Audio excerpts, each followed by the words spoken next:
ముల్లెళ్ళి అరిటాకు మీద పడ్డా, అరిటాకెళ్ళి ముళ్ళు మీద పడ్డా సాధారణంగా అరిటాకే కష్టం, అట్లాగే ఆడపిల్ల జీవితం అంటారు. కానీ ప్రేమ వ్యవహారాల్లో మగవాడి జీవితం అరిటాకు ముళ్ళు సామెతలో అరిటాకు లాంటిది. ఇప్పుడు తాజాగా అనంతపురం జిల్లాలో ఒక యువకుడు ఆత్మహత్య చేసుకుని చనిపోయాడు. విషయం ఏంటంటే ప్రేమించుకున్నారు, ఆ ప్రేమ పీక్ స్టేజ్కి వెళ్ళింది, ఫైనల్గా పెళ్లి చేసుకున్నారు. నిన్ననే పెళ్లి జరిగింది. సాధారణంగా ఎదవరకడికి మళ్ళీ కాకుండా ఇప్పుడు తల్లిదండ్రులు కంప్లైంట్ పెడితే, అమ్మాయి తల్లిదండ్రులు కంప్లైంట్ పెడితే పోలీసులు తీసుకొచ్చి కౌన్సిలింగ్ ఇస్తారు.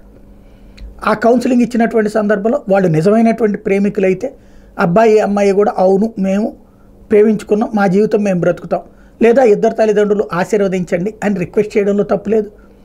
గట్టిగా నిలబడాలి. అక్కడ కనుక అమ్మాయి ఏమాత్రం తేడా చేసినా అబ్బాయి బ్రతుకు బస్ స్టాండ్ అయిపోతుంది. దానికి సాక్ష్యం అదే అయింది.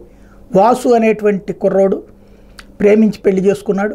ఆ ప్రేమ అయిన తర్వాత నిన్న పోలీసులు పిలిచి మాట్లాడగానే, కౌన్సిలింగ్ ఇవ్వగానే అమ్మాయి నాకు ఇష్టం లేదు ఈ పెళ్ళి, అబ్బాయి బలవంతంగా పెళ్లి చేసుకున్నాడని తన తల్లిదండ్రుల దగ్గర తను మంచిది అనిపించుకోవడం కోసం జరిగినటువంటిది. అంతకుముందు ప్రేమ అన్నటువంటిది లేకుండా సాధ్యమైందా? వీళ్ళిద్దరు పెళ్ళి బలవంతంగా తీసుకెళ్ళడానికి ఇదేం సినిమా కాదు కదా.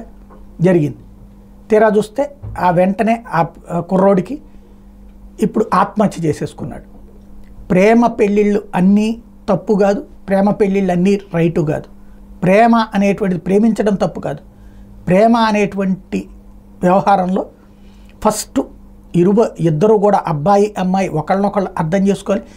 ఒకళ్ళ కోసం ఒకళ్ళు బ్రతికేటట్టు ఉండాలి, ఒకళ్ళ కోసం ఒకళ్ళు ఏ కష్టాన్ని ఎదిరించేటట్టు ఉండాలి. అంతే తప్పించి ప్రేమ అంటే అదేదో సినిమాలలో షో కోసం లేకపోతే ఫ్రెండ్స్ కోసం కాదు.